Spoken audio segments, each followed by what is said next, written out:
The air reeked of swamp rot and concrete dust as I stood at the edge of what used to be my backyard, watching Karen from the HOA scream at a city inspector while her $800,000 McMansion slowly sank another inch into the muck. Flash flood warnings blared from parked squad cars. Frogs croaked from front lawns. Somewhere across the swampy hellscape, a rusted mailbox bobbed past like a funeral float. Yep, that's me. You're probably wondering how we got here. I never thought a skinny little creek winding through my backyard would turn into a declaration of war. But that's exactly what happened. For years, that trickle of water was my refuge, my reward. After long days welding pipes and crawling under houses for a living, I would sit in an old folding chair next to the creek, beer in one hand, fishing pole in the other, though I never caught anything bigger than a curious bluegill. Dragonflies zipped through the tall reeds. The air smelled like wet grass, and the only sound at night was the gentle burble of water weaving through the rocks. It was the kind of peace you didn't mess with. Then came the HOA. Technically, the HOA had existed on the other side of the development for years, all tucked away in their identical beige houses with matching mailboxes and suspiciously synchronized porch pumpkins every October. We on the creek side were the old-timers, the leftovers from when this place was nothing but fields and dirt roads. But lines were redrawn, neighborhoods annexed, and before we could blink, the HOA had slithered its way into our lives like an oil spill. I got my first taste of their nonsense when a woman named Karen Mitchell showed up on my porch one muggy Saturday morning, clipboard clutched to her chest like a medieval shield. She wore pastel workout gear, despite clearly not working out, and her smile had the same warmth as a tax audit. She introduced herself as the HOA Community Standards Chair, and I introduced myself as busy, but that didn't stop her. She had concerns about my property, more specifically about my creek. According to her, it was an unauthorized water feature that posed a significant safety hazard to neighborhood children and wildlife. I stared at her like she had just accused my cat of running a Ponzi scheme. The creek was natural, had been there long before any of us showed up with our mortgages and zero-turn mowers. It was as much a part of the land as the trees and the rocks. Karen didn't care. Karen had rules about fencing water features, rules about standing water, rules about aesthetics, rules. I politely informed her that the creek was a protected natural drainage according to my deed and county regulations, but she just scribbled something furiously on her clipboard and huffed away, leaving the smell of expensive perfume and pure rage hanging in the air. 2 days later, I got my first violation notice stuck to my door with blue painter's tape. It accused me of unauthorized landscape elements, unsafe open water, and attracting non-native species because apparently frogs now counted as foreign invaders. I ignored it. A week after that, I got a second notice, this time threatening fines of $100 per day unless I submitted a plan for bringing my property into compliance. I wrote back a simple letter quoting county codes and attached a copy of the land survey showing the creek's status. They responded by scheduling a mandatory inspection. That inspection turned out to be 3 people I had never seen before wandering around my backyard with tape measures and smartphones, snapping photos like they were building a case against me for war crimes. Karen supervised from the edge of my property, tapping her toes impatiently as I stood there, arms crossed, daring them to step 1 inch into the creek itself. They didn't, but they made plenty of notes. A week later, at the mandatory HOA meeting that I had absolutely no intention of attending until that point, Karen stood up in front of the crowd of mostly disinterested neighbors and declared my creek an imminent safety hazard. She cited insurance risks, wildlife attraction, mosquito breeding, and the potential for future erosion compromising nearby properties. The irony of calling a natural creek a hazard while living next to a marshy swamp was apparently lost on her. When I stood up to argue, she smiled sweetly and handed me a packet of paperwork demanding I either fence the entire creek, fill it in, or submit to weekly HOA inspections for the next year at my own expense. I told her and the entire room exactly where she could stick her paperwork, politely, of course. After that, things got worse. I started finding anonymous complaints about my overgrown landscape and failure to maintain property standards on my door every other day. My mailbox was mysteriously knocked off its post. One morning, someone dumped a pile of landscaping rocks into the shallow end of the creek, making it back up a little and pool against the banks. I caught Karen herself one afternoon taking pictures of my yard from inside her SUV, parked across the street with the engine running like some sort of suburban private investigator. I refused to budge. I kept the creek natural, kept the reeds trimmed, kept the flow clear. It was my land, my water, and my damn right to sit next to it in peace. I should have known they wouldn't stop there. It happened early on a Wednesday morning. I was sipping my coffee on the back porch when I heard the low rumble of heavy equipment. At first, I thought it was city workers fixing the pothole up on Maple Drive, but the sound got closer, much closer. I stood up just in time to see a small cement truck backing slowly down the side alley between my house and the next. A man in a neon vest and hard hat was guiding it like he was parking a Ferrari, shouting to the driver over the growl of the engine.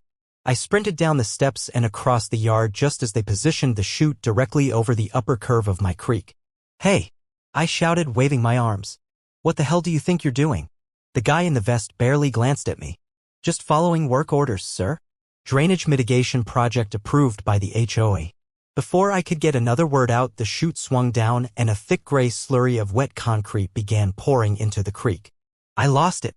I charged forward but slipped in the muddy grass and went down hard on my side, scraping my arm. By the time I scrambled back to my feet, the cement was already spreading like a toxic ooze, coating the pebbles, drowning the reeds, suffocating the water itself. Frogs leapt desperately away from the flow, but some were too slow, trapped in the sticky mess as it hardened. The driver kept the drum spinning, casually filling the entire upper bend with thick gray sludge, while the vest guy checked his clipboard and nodded approvingly. I screamed at them to stop, to show me paperwork, to get off my land, but they just ignored me. By the time they finished and pulled away, my beautiful creek had been reduced to a grotesque concrete scar, a silent, lifeless ditch that stretched from one end of the yard to the other. A slow rage settled into my bones as I stood there, dripping mud and blood, staring at the smoking ruins of what had once been the soul of my home. Karen watched from the sidewalk, arms crossed, smiling like she had just won a game of chess she thought I didn't even know we were playing. I wiped the mud from my eyes, straightened up, and smiled right back. Let her have this round. She had no idea what kind of storm she had just unleashed. The first rain was almost a relief after the summer. A heavy sheet of gray rolled in from the west, drenching the baked streets of our neighborhood in a welcome flood of cool water. I sat on my porch and watched it come, arms crossed, coffee growing cold in my hands as thick drops hammered the roof and turned the lawn into a muddy sponge. Normally, the creek would have handled it without complaint, its little gurgling mouth swallowing the runoff and carrying it downstream like it had done for longer than any of us had lived here. But this time, there was no creek to catch it, only a long concrete scar, hard and slick and useless. I watched the water hit the concrete channel, swirl uncertainly, and then begin to back up, pooling across the lawn and into the low spots like an old man trying to remember his way home. Within an hour, puddles stretched across my backyard like ugly gray bruises.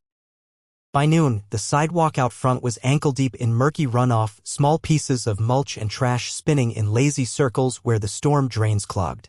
Across the street, Karen Mitchell stood on her porch with an umbrella the size of a beach tent, watching with thin-lipped satisfaction as water lapped at the curbs and flower beds. It took only 2 storms for the first real problems to appear. Mrs. Jensen at the corner house woke up to find her basement carpet squishing under her feet. Mr. Alvarez had to sandbag his front door when a river of runoff poured down the slope of his yard straight toward his porch.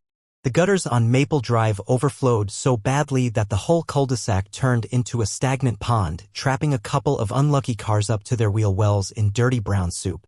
And every single time, the HOA sent out a notice blaming the homeowners. Improper lawn grading, clogged personal drains, failure to maintain property water runoff according to HOA standards. It was never their fault. Not once did Karen or her cronies mention the fact that by pouring concrete into the natural drainage path, they had crippled the entire runoff system. It was as if the creek had never existed, wiped from their memories the way you might erase a guilty footprint from a crime scene. I said nothing publicly. I went to the meetings, nodded politely when they showed satellite photos with red circles around problem areas, watched as they passed new emergency measures requiring mandatory property drainage inspections, which coincidentally cost $250 per household. I played the fool. But inside, I documented everything, every storm. I walked the neighborhood with my old Nikon camera slung around my neck, pretending to be a hobbyist photographer while quietly snapping hundreds of photos. Flooded yards, submerged mailboxes, water pooling along the newly landscaped common areas. I kept a notebook, too, filled with times, dates, locations, and notes about which homes were affected worst. I even started flying my old drone after the bigger storms, capturing aerial shots of the way the water flowed, or more accurately, failed to flow. Nobody seemed to notice. They were too busy bickering.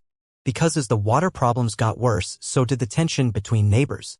Mrs. Jensen accused the Alvarez kids of blocking the storm drain with a soccer ball. The Hendersons blamed the Patels for installing a new flower bed that supposedly redirected runoff onto their lawn. People who had once shared beers and barbecue recipes now filed formal complaints against each other for deliberate water mismanagement. The HOA naturally leaned into it. They appointed Karen to head up a new flood mitigation task force, which mostly seemed to involve her writing ever more aggressive violation letters and pushing through emergency fines with 0 votes. Meanwhile, the actual drainage infrastructure continued to rot under the pressure. The few storm drains we had were never meant to handle the full runoff of our area without the natural creek doing its job, and they choked under the weight of the storms like a man trying to breathe through a straw. The streets cracked. Lawns washed away.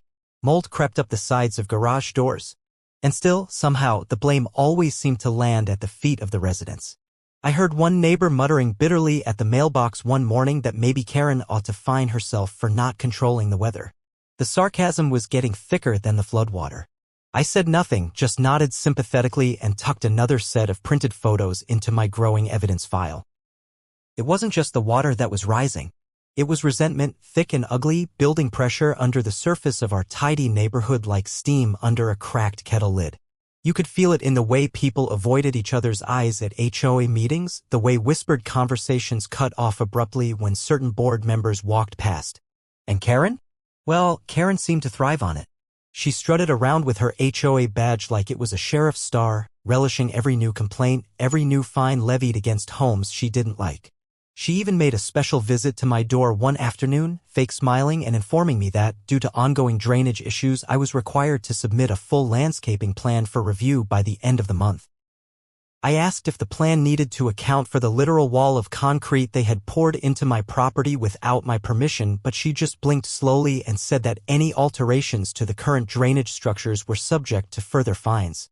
I signed the paperwork with a smile, took her official-looking form, and added it to my ever-thickening binder of ammunition. Let them bury themselves. I was patient, I had time, and I knew something they didn't. Nature doesn't forget. Water doesn't forgive, and concrete, for all its smug permanence, cannot stand forever against the simple, unstoppable persistence of rain and gravity. It wouldn't be long now. The cracks were already showing if you knew where to look. I saw it in the slow but steady sink of Mr. Alvarez's retaining wall, in the widening puddle that never quite dried up at the base of the Hendersons' driveway, in the way Mrs. Jensen's front lawn looked suspiciously tilted toward the street after the last big storm. The earth was moving, imperceptibly at first, like a cat shifting its weight before a pounce, but moving all the same, all because they had tried to pave over something that was never meant to be controlled. I kept my head down, kept my mouth shut, kept my camera batteries charged, because it wasn't just me they had wronged anymore. It was all of us. And when the dam finally broke, I intended to have a front row seat. The third week of rain started like a drum roll, soft at first, barely a whisper against the window panes. Then it gathered strength, swelling into a full-throated roar that turned the skies black and the air thick with the smell of wet earth and ozone. The weather reports flashed warnings on every station, calling it a 100-year storm, a freak convergence of cold fronts and saturated ground. But out here in the neighborhood, it just felt like Judgment Day. The streets became rivers overnight, asphalt disappearing under swirling gray currents flecked with bits of sod and shattered mulch. Manhole covers burped brown geysers into the air. Gutters ripped free from the sides of houses with sharp metallic groans, the water too much for the flimsy construction to handle. Lawns disappeared beneath dirty lakes that shimmered under the streetlights like glass and oil. And the houses, God help them, the houses began to crack. It started small, hairline fractures spidering across driveways and walkways, easy enough to ignore if you squinted or chalked it up to settling. But then the real damage surfaced. Long, jagged fissures climbing up stucco walls like lightning scars, door frames warping until front doors refused to latch, garage floors buckling as the earth beneath them shifted inside. I watched it all unfold from my porch, the same folding chair, the same battered thermos of coffee, a silent sentinel bearing witness as nature reclaimed what it was owed. Across the street, Karen Mitchell stood in ankle-deep water, screaming into her cell phone, gesturing wildly at the lake that had consumed her prize-winning rose bushes and was now licking the steps of her front porch. Her perfect suburban utopia was dissolving into a swamp, and she couldn't stop it. She tried, of course. The HOA scrambled like ants from a kicked nest, throwing together emergency meetings in the community center, passing out sandbags from the back of a rented U-Haul, issuing urgent emails blaming everything from clogged city drains to unusually high tides. They brought in a landscaping company that specialized in rapid water remediation, which mostly meant dumping gravel into the worst puddles and hoping for the best. Karen herself spearheaded a campaign accusing the city of negligence, filing complaints, threatening lawsuits, ranting about how their tax dollars entitled them to better drainage systems. But the truth hung in the air, heavy and unspoken, because anyone with eyes could see where the problem started. It started where the creek had once been. It started in my backyard. And so, of course, the blame shifted again. First, it was whispered among the HOA board members during emergency sessions. Then it appeared in passive-aggressive emails sent to all residents. Finally, Karen made it official, marching up to my porch one afternoon with a clipboard and a violation notice that looked thicker than a phone book: negligent property maintenance, failure to install proper drainage structures, contribution to neighborhood flooding. Her voice trembled with barely contained rage as she read the accusations aloud, water still dripping from the hem of her designer raincoat. I listened patiently, sipping my coffee, nodding at all the appropriate times, letting her vent every ounce of her frustration and fear and fury. I signed nothing. I said almost nothing. I just smiled, that slow smile that made her eyes narrow with suspicion, because I knew something she didn't. I had known it for weeks now, sitting quietly on the knowledge like a trapdoor spider, waiting for the right moment. They thought they had erased the creek with a few yards of concrete and some paperwork. But creeks, real creeks, are stubborn things. They are written into the bones of the land, etched deeper than any human survey or HOA covenant. The water hadn't disappeared. It had simply gone underground, seeping through the soil, following its old paths, saturating the ground layer by layer until it could no longer be ignored. The foundations were cracking not because of clogged drains or heavy rain alone. They were cracking because the earth itself was shifting, swollen with trapped water, straining against the unnatural barriers humans had foolishly erected. And I had proof. Tucked away in my files were the drone photos showing the initial minor pooling, the aerial maps showing the slow, inevitable migration of the water toward the lower-lying homes, the city floodplain maps that had never been updated after the HOA's cold-blooded killer had a saying: nature always wins. I had taken it to heart, and now, as I watched the chaos unfold, I couldn't help but smile. The creek, my creek, was fighting back. The heavy envelope had sat at the bottom of my filing cabinet for years, tucked between yellowed manuals and a cracked box of Christmas lights I never hung. I found it the night after Karen dropped the latest violation notice on my doorstep, her smug grin still fresh in my memory. It had been pure stubbornness that drove me into the garage that night, flashlight clenched between my teeth, rifling through old boxes until I found the battered blue folder my grandfather had given me when he signed over the property. Might be useful someday, he had said, then promptly refused to explain. I pried the envelope open with the edge of a screwdriver and found a treasure trove inside: original land surveys dating back to 1952, a certified letter from the County Water Authority dated 1978 confirming a permanent natural drainage easement running directly through what was now my backyard, copies of state environmental protection orders recognizing the creek as part of a protected watershed. In other words, hard, official proof that my little creek was not just a pretty feature but a legally protected drainage route, one that no homeowners association, no matter how drunk on power, had the right to fill, block, reroute, or otherwise tamper with. And that was exactly what they had done when they poured concrete into it. I sat back on the cold concrete floor, the documents spread out like a hand of winning cards, and let out a long, slow breath. They had screwed up royally. But proving it would take more than just waving these papers around at the next HOA meeting. I needed the right people to see them, people with badges, people with clipboards, people who could shut Karen down the way a dam shuts down a river. So I made some calls. First to the County Water Authority requesting a property inspection due to suspected unauthorized modification of natural drainage systems. Then to the City Environmental Office, framing it as a concern for potential wetland violations. I used my real name, gave my real property details, but carefully left out any mention of the HOA for now. Let them find the smoking gun themselves. While the bureaucratic wheels began to turn, I got to work on the second part of my plan, anonymous whistleblowing. It was surprisingly easy. A burner email account, a carefully crafted message explaining the situation complete with aerial drone photos, time-stamped pictures of the concrete pour, copies of the old easement documents, and links to county code violations. I sent it to every local news station, the city newspaper, a couple of popular suburban Facebook groups, and, just for fun, the HOA gossip forum that Karen had banned me from last year. Then I waited. I didn't have to wait long. 3 days later, a white county truck rolled slowly down my street, followed by a second vehicle bearing the city seal. 2 inspectors got out, one carrying a clipboard, the other shouldering what looked like a surveyor's tripod. They crunched across the muddy sidewalk, carefully avoiding the flooded yards, and came straight to my front door. I invited them in, offered them coffee, and laid out the entire history in calm, measured tones, backed by hard evidence. They listened, asked a few pointed questions, and then spent the next 4 hours meticulously inspecting the creek area, measuring the concrete fill, taking soil samples, and snapping photos from every angle. I watched from my porch as they made notes, conferred quietly, frowned a lot, and finally shook their heads grimly before getting back into their trucks. Later that night, the first news story hit, a short segment on the evening news. A grainy aerial shot of our neighborhood floating on a lake of muddy water while the reporter explained that unauthorized modifications to natural drainage systems had worsened flooding and possibly violated multiple environmental protections. They didn't name the HOA yet, but it was only a matter of time. The next morning, I found a certified letter crammed into my mailbox, an official notice of investigation. It was addressed to the HOA, but of course Karen already knew. The way she stormed into the emergency board meeting that afternoon told me everything. I stayed just long enough to watch her march up to the podium, cheeks flushed, hair frizzed from the rain, and slam a thick stack of papers down in front of the shell-shocked board members. She ranted about slander, false accusations, rogue residents sabotaging the community. She accused the county of overreach, the city of corruption, the media of bias. She accused everyone but herself.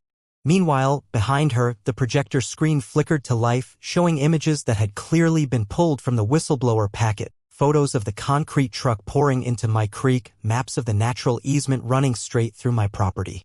Screenshots of the county codes they had violated in bold red text. The room went silent except for the quiet hum of the air conditioning.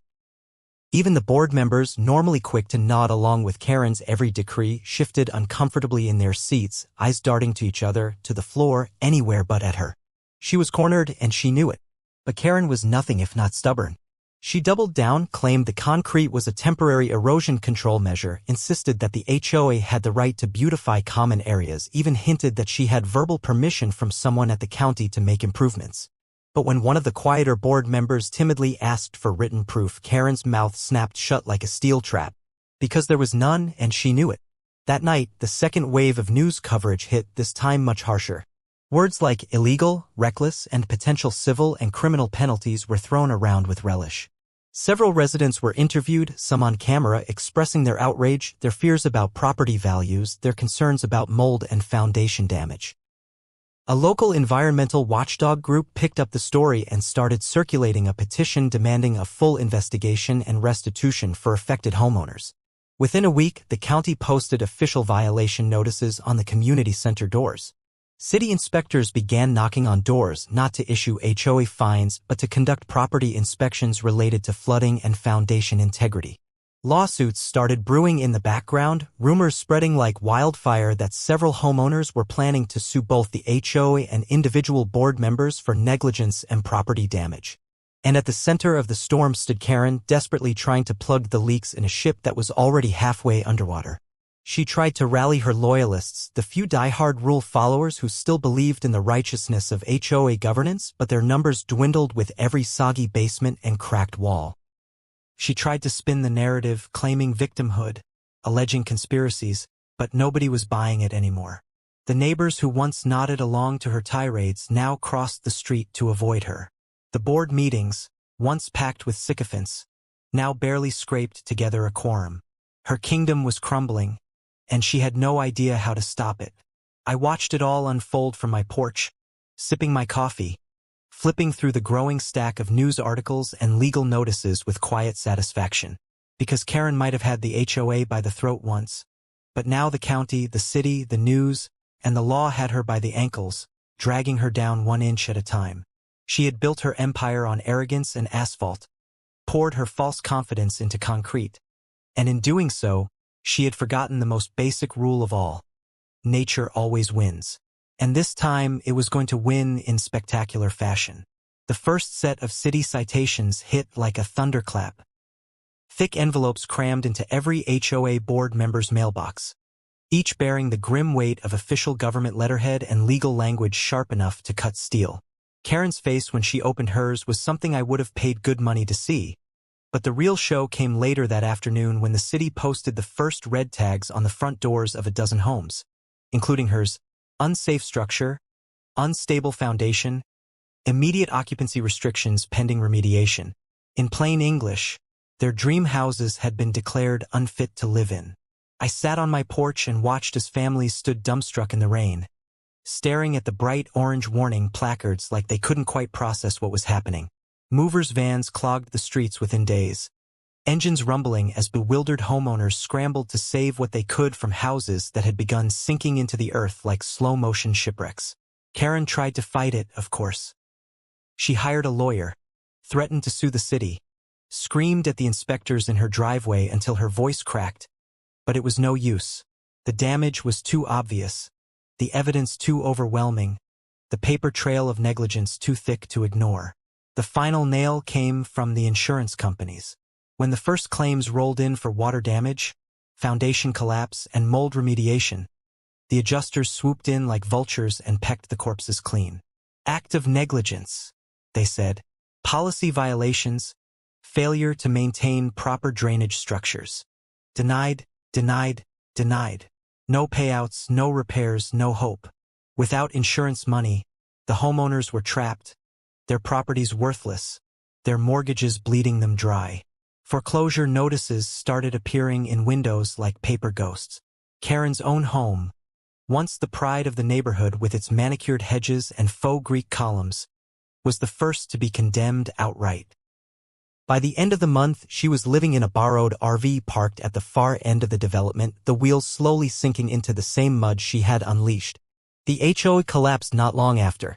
At the emergency meeting held in the gutted shell of the community center, the handful of remaining residents voted to dissolve the organization entirely. No fanfare, no speeches, just a simple majority raised in bitter, rain-soaked hands. Karen tried to object, but nobody even bothered to argue. She was finished and she knew it. The final financial report was read aloud in a voice so hollow it might as well have been a funeral dirge. Over $2.3 million in projected legal liabilities, zero assets, bankruptcy imminent. A motion was made, seconded, and approved to dissolve the HOA effective immediately. Karen was last seen dragging boxes of shredded documents out of the community center under the watchful eye of a city marshal. But the story didn't end there.